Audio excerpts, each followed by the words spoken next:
2019년 이재명 지사 상고심 사건에서 무료 변론했다고 청탁금지 위반법 아니냐라는 지금 논란이 많아서 네네. 제가 예.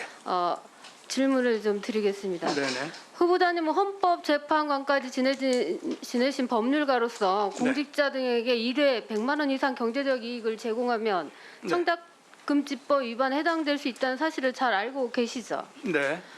2019년 이재명 지사 상고 사건에서 민변 측에서는 모 변호사가 사건을 맡았다가 중간에 사임하면서 그 변호사가 후보자님을 비롯해서 민변 회장 출신들을 상고 이후 보충서에 연명을 해주었습니다. 이후에 연명이라도 해줬으니 후보자님이 50만 원 정도라도 받으시라라는 얘기를 들었는데 후보님께서는 뭐 값어치 있는 일도 한 게 없는데 몇십만 원이라도 받겠냐 하면서 지금까지 안 받으셨죠?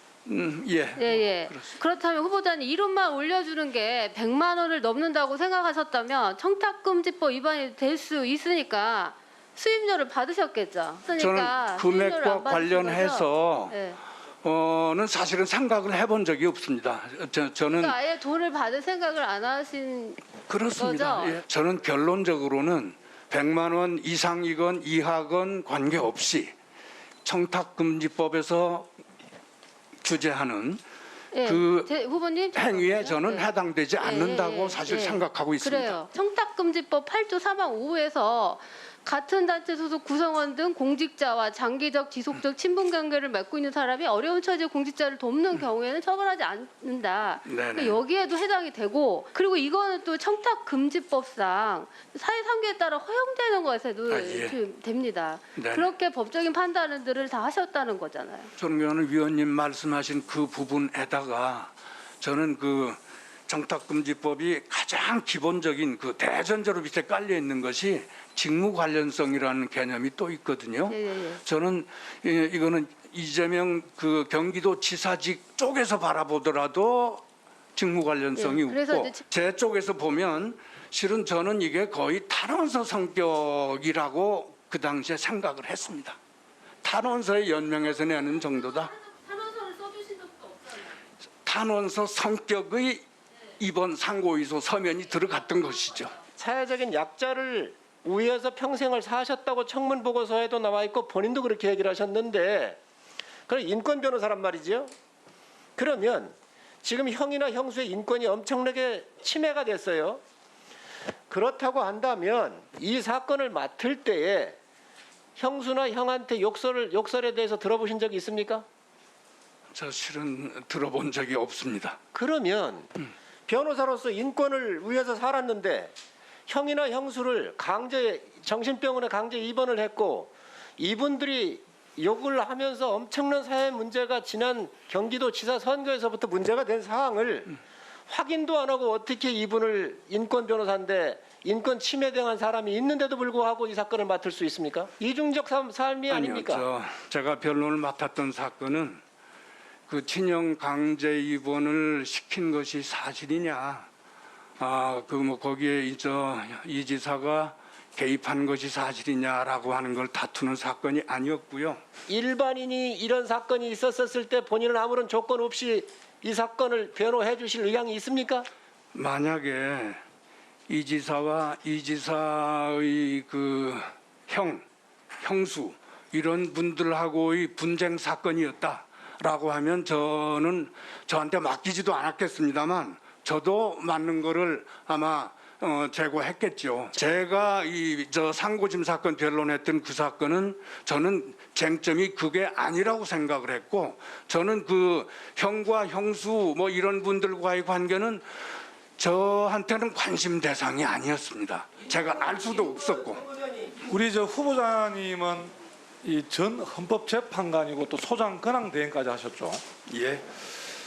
그때 보면은 우리 후보자가 헌법재판관 시절에 지금의 언론중재법과 비슷한 표현의 자유를 제한하는 전기통신기본법에도 위헌 판결을 내린 바가 있습니다. 네네. 우리 그 유명한 미네르바 사건이죠. 예.